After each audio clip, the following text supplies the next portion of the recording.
मीरपुर माथेलो के आसपास इलाइक़नि में इलेक्शन के हवाले से साबिक़ एमएनए सरदार मीर ख़ालिद अहमद ख़ान लुंड के फर्ज़ंद मीर शहबाज अहमद ख़ान लुंड जा तूफ़ानी दौरा।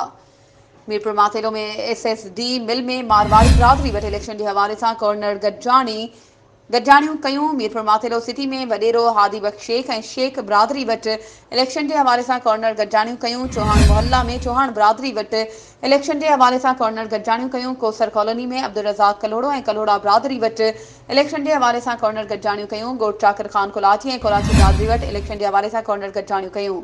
ॻोठ हुसैन बख्श कोलाची में अख्तियार ख़ान कोलाची ऐं कोलाची वटि इलेक्शन के हवाले से गवर्नर गॾिजाणियूं कयूं ऐं ॿियनि केतिरनि ई मुख़्तलिफ़ ॻोठनि में इलेक्शन के हवाले से गवर्नर गॾिजाणियूं कयूं।